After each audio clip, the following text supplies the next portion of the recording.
بسم اللہ الرحمن الرحیم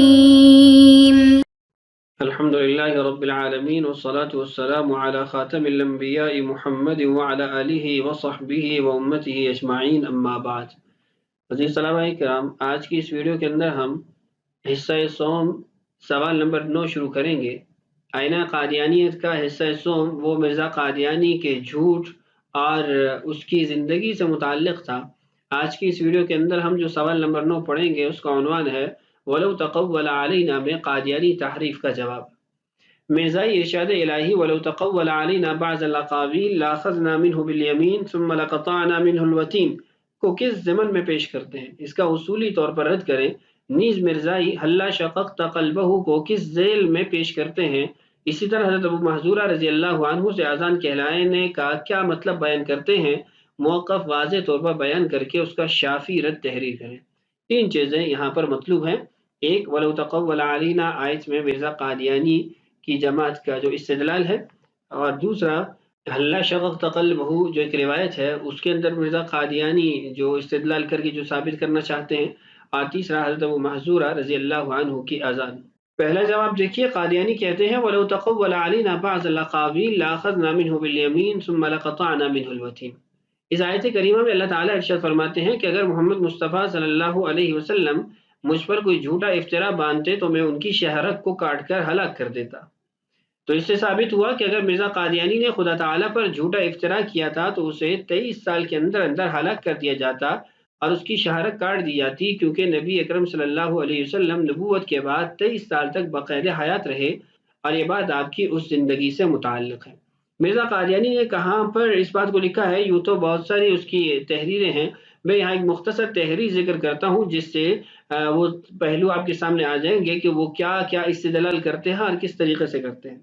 مرزا قادیانی 40 نمبر 4 صفحہ نمبر 5 جو کہ روحانی خزائن کے اندر جلد 17 صفحہ نمبر 434 پر لکھتا ہے، میں بار بار کہتا ہوں کہ صادقوں کے لیے حضرت صلی اللہ علیہ وسلم کی نبوت کا زمانہ نہایت صحیح پیمانہ ہے، اور ہرگز ممکن نہیں کہ کوئی شخص جھوٹا ہو کر اور خدا پر افطرا کر کے حضرت صلی اللہ علیہ وسلم کے زمانے نبوت کے موافق یعنی 23 برس تک مہلت پا سکے، ضرور ہلاک ہوگا۔ اس اقتباس سے 2-3 باتیں واضح ہوئی۔ ایک تو یہ کہ مرزا قادیانی کا نبوت کا دعویٰ تھا،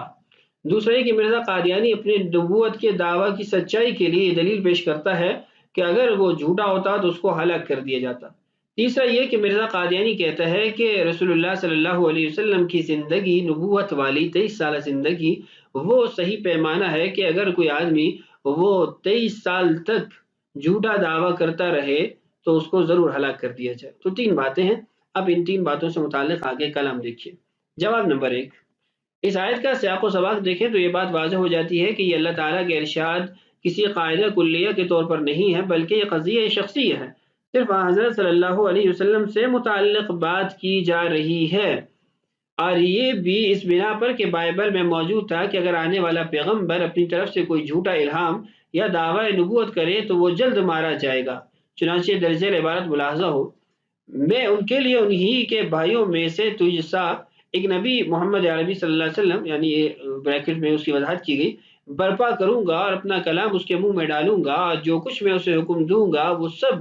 ان سے یعنی اپنے امتیوں سے کہے گا، اور ایسا ہوگا کہ جو کوئی میری باتوں کو نہ سنے گا، جنہیں وہ میرا نام لے کر کہے گا، تو میں اس کا حساب اس سے لوں گا، لیکن جو نبی یعنی گستاخ بن کر کوئی ایسی بات میرے نام سے کہے جس کے کہنے کا میں نے اس کو حکم نہیں دیا، یا اور معبودوں کے نام سے کچھ کہے، تو وہ نبی قتل کر دیا جائے گا۔ انجیل مقدس عہد نامہ قدیم صفحہ نمبر 184، کتاب استثناء باب 18 آیت 18 تا 21، اس میں یہ بات موجود ہے۔ تو اس سے یہ پتہ چلا کہ یہ جو بات یا جو قرآن پاک کی آیت ہے یہ قضیہ شخصیہ ہے، یہ رسول اللہ صلی اللہ علیہ وسلم کی ذات سے متعلق ہے، نہ یہ کہ تمام تر افراد سے یہ متعلق ہے۔ اس بات کی ایک دلیل یہ بھی ہے کہ اللہ تعالیٰ قرآن پاک میں ارشاد فرماتے ہیں وَمَنْ أَظْلَمُ مِمَّنِ افْتَرَى عَلَى اللَّهِ كَذِبًا أَوْ قَالَ أُوحِيَ إِلَيَّ وَلَمْ يُوحَ إِلَيْهِ شَيْءٌ وَمَنْ قَالَ سَأُنْزِلُ مِثْلَ مَا أَنزَلَ اللَّهُ وَلَوْ تَرَى إِذِ الظَّالِمُونَ فِي غَمَرَاتِ الْمَوْتِ وَالْمَلَائِكَةُ بَاسِطُو أَيْدِيهِمْ أَخْرِجُوا أَنفُسَكُمْ الْيَوْمَ تُجْزَوْنَ عَذَابَ الْهُونِ بِمَا كُنتُمْ تَقُولُونَ عَلَى اللَّهِ غَيْرَ الْحَقِّ اس آیت کا ترجمہ دیکھیے تو پھر بات واضح ہو جائے گی۔ اور اس شخص سے بڑا ظالم کون ہوگا جو اللہ پر جھوٹ باندھے یا یہ کہے کہ مجھ پر وحی نازل کی گئی حالانکہ اس پر کوئی وحی نازل نہ کی گئی ہو، اور اسی طرح وہ جو یہ کہے کہ میں بھی ویسا ہی کلام نازل کر دوں گا جیسا اللہ نے نازل کیا۔ اور اگر تم وہ وقت دیکھو تو بڑا ہولناک منظر نظر آئے جب ظالم لوگ موت کی سختیوں میں گرفتار ہوں گے اور فرشتے اپنا ہاتھ پھیلائے کہ وہ کہہ رہے ہوں گے کہ اپنی جانیں نکالو، آج تمہیں ذلت کا عذاب دیا جائے گا، اس لیے کہ تم جھوٹی باتیں اللہ کے ذمے لگاتے تھے اور اس لیے کہ تم اس کی نشانیوں کے خلاف تکبر کا رویہ اختیار کرتے تھے۔ تو سورہ انعام کی یہ آیت نمبر 93 کیا بتاتی ہے کہ یہ جو وَلَوْ تَقَوَّلَ عَلَيْنَا بَعْضَ الْأَقَاوِيلِ یہ عمومی قاعدہ نہیں ہے، قاعدہ کلیہ نہیں ہے، بلکہ قضیہ شخصیہ ہے جو رسول اللہ صلی اللہ علیہ وسلم کی ذات کے ساتھ متعلق ہے، وگرنہ جو جھوٹے وحی کے دعوے دار ہیں یا جو جھوٹے نبوت کے دعوے دار ہیں یا جو جھوٹے کلام کو اللہ کی طرف منسوب کرنے والے ہیں، ان کا عذاب، اصل عذاب وہ تو موت کے بعد شروع ہوگا۔ اپنی جو موت ان کے لیے طے ہے اس موت کے بعد ان کو فرشتے سزا دیں گے، عقاب کریں گے۔ تو یہ قرآن کی آیت سورہ انعام کی آیت نمبر 93 ہمیں یہ بتاتی ہے کہ وَلَوْ تَقَوَّلَ عَلَيْنَا یہ قاعدہ کلیہ نہیں ہے۔ جواب نمبر 2 دیکھیے، بالفرض اگر یہ قانون عام بھی تسلیم کر لیا جائے تو یہ قانون سچے نبیوں کے متعلق ہوگا، نہ کہ جھوٹے مدعیان نبوت کے متعلق، کیونکہ جھوٹے کو مہلت ملنے سے یہ قانون مانے نہیں۔ فرعون، نمرود، بہاء اللہ ایرانی وغیرہ کو خدائی اور نبوت کے دعوے دار ہونے کے باوجود کافی مہلت ملی۔ یعنی اس جواب کا محاصل یہ ہے کہ یہ سچے نبیوں سے متعلق ہے، وہ جھوٹے نبی تو بہت سارے گزرے ہیں، بہت سارے دعوے دار گزرے ہیں جن کو فطرتی موت آئی ہے۔ وَلَوْ تَقَوَّلَ عَلَيْنَا بَعْضَ الْأَقَاوِيلِ کے اندر جو ہلاکت ذکر کی گئی ہے اس طرح کی ہلاکت ان کو نہیں پہنچی، تو کیا مرزا قادیانی کی جماعت ان سب کو بھی نبی مانے گی؟ میں یہاں پر کچھ نام لے لیتا ہوں، ان کا وقت بھی بیان کر دیتا ہوں۔ حالانکہ مرزا قادیانی کو صرف 8 سال جو اس نے جھوٹی نبوت میں گزارے ہیں، یہاں ایسی لمبی فہرستیں ہیں جو 8 سال نہیں بلکہ 40 سال انہوں نے گزارے ہیں، ان کو وَلَوْ تَقَوَّلَ عَلَيْنَا بَعْضَ الْأَقَاوِيلِ کے تحت وہ سزا نہیں ملی، تو کیا مرزا قادیانی کی جماعت ان کو سچا مانے گی، نبی قرار دے گی؟ مثال کے طور پر ابو منصور جو فرقہ منصوریہ کا بانی ہے، اس نے 27 برس تک نبوت کا دعویٰ کیا اور ہزاروں لاکھوں مرید اس نے بنائے، اس کے اوپر تو وَلَوْ تَقَوَّلَ عَلَيْنَا بَعْضَ الْأَقَاوِيلِ والی سزا کا اطلاق نہیں ہوا۔ صالح بن طریف نے نبوت کا دعویٰ کیا، نیا قرآن اپنے اوپر نازل ہونے کا مدعی تھا، 47 سال تک نہایت استقلال اور کامیابی سے اپنے مذہب کی اشاعت اور بادشاہت کرتا رہا۔ ایسے ہی مسیلمہ کذاب ہے، اسود عنسی ہے، سجاع بنت حارث ہے، طلحہ بنت خویلد ہے، مختار ثقفی ہے، صافی بن صیاد ہے، احمد بن حسین کوفی ہے، اور بڑے بڑے دعوے دار ہیں جنہوں نے نبوت کے دعوے کیے، لیکن وَلَوْ تَقَوَّلَ عَلَيْنَا بَعْضَ الْأَقَاوِيلِ والی سزا کا اطلاق ان پر نہیں ہوا، تو کیا مرزا قادیانی کی جماعت ان کو نبی مان لے گی؟ ایسے ہی رسول اللہ صلی اللہ علیہ وسلم کے وہ ارشادات جن میں آپ نے واضح طور پر ارشاد فرمایا سَيَكُونُ بَعْدِي 30 كَذَّابُونَ دَجَّالُونَ، مختلف روایات کے مختلف الفاظ ہیں جن سے یہ پتہ چلا کہ کذاب دجال آئیں گے اور ان کا دجل چلے گا، ان کا کذب پھیلے گا، تو وہاں پر تو سزا کا بیان نہیں آیا کہ وہ ان کے اوپر سزا آئے گی اور لوگ بچ جائیں گے، بلکہ وہ تو گمراہ کر کے گئے ہیں۔ تو ایسے ہی مرزا قادیانی بھی انہی کی فہرست کا ایک آدمی ہے جو اپنی گمراہی کو پھیلا کر گیا ہے اور اپنے دعوی نبوت کو 8 سال تک چلاتا رہا ہے، جھوٹی نبوت کا سہارا لیتا رہا ہے۔ جواب نمبر 3، مرزا قادیانی اپنی اس دلیل کی روشنی میں خود جھوٹا ثابت ہوتا ہے۔ مرزا نے نبوت کا دعویٰ 1901 میں کیا، یعنی مرزا قادیانی نے تو 23 سال کہا تھا نا کہ 23 سال کا عرصہ اس کا سلامتی سے گزر جائے، جبکہ مرزا قادیانی نے تو صرف 8 سال گزارے ہیں جھوٹی نبوت کے سائے میں۔ اس کا دعوی نبوت اگرچہ محل نزاع ہے، بلکہ اس کے تو اپنا دعوی نبوت بھی محل نزاع ہے، کہیں پر مرزا جو ہے وہ دعوی نبوت کرتا ہے، کہیں انکار کرتا ہے، کہیں مستقل نبی بنتا ہے، کہیں غیر مستقل نبی بنتا ہے، کہیں تشریح بنتا ہے، کہیں غیر تشریح بنتا ہے، کبھی اصلی نبی بنتا ہے، سارا وجودی وجودہ وہ کہتا ہے، کبھی ذلی اور بروزی بنتا ہے۔ تو اس کے تو دعوی نبوت میں ہی انتہائی تنازع ہے، انتہائی تضاد ہے، اور اس کے ماننے والے بھی 2 جماعتوں میں منقسم ہے۔ لاہوری گروپ اس کو نبی تسلیم نہیں کرتا، گو اس کے خیال میں اس کا اپنا دعوی نبوت ہر شخص سے بالا ہے، اور قادیانی گروپ اس کو نبی تسلیم کرتا ہے، اور نبی تسلیم کرنے والے گروپ کی تحقیق یہ ہے کہ مرزا قادیانی کی موت 1908 میں ہو گئی تھی، لہذا یہ ثابت ہوا کہ مرزا قادیانی 23 سال پورا کرنے سے پہلے ہی حیضہ کی موت سے مر کر اپنی اس دلیل کو جھوٹا کر گیا۔ تو مرزا قادیانی اور اس کی جماعت وَلَوْ تَقَوَّلَ عَلَيْنَا بَعْضُ الْأَقَاوِيلِ سے جو استدلال کرتی ہے وہ سراسر غلط ہے، بالکل غلط ہے۔ اور اگر بالفرض والمحال مان بھی لیا جائے تو مرزا قادیانی کو تو پھر بھی اس سے فائدہ حاصل نہ ہوا کہ وہ تو 23 سال کی زندگی اسے ملی ہی نہیں، 1900 سے 1923 تک جیتا، تو پھر اس کے اس بات کے بارے میں کچھ سوچا جاتا، وگرنہ اس کو تو 8 سال بعد ہی اللہ تعالیٰ نے حیضہ کے عذاب میں مبتلا کر کے مار کر جہنم واصل کر دیا۔ دوسرا جز تھا اللہ شققت قلبہ۔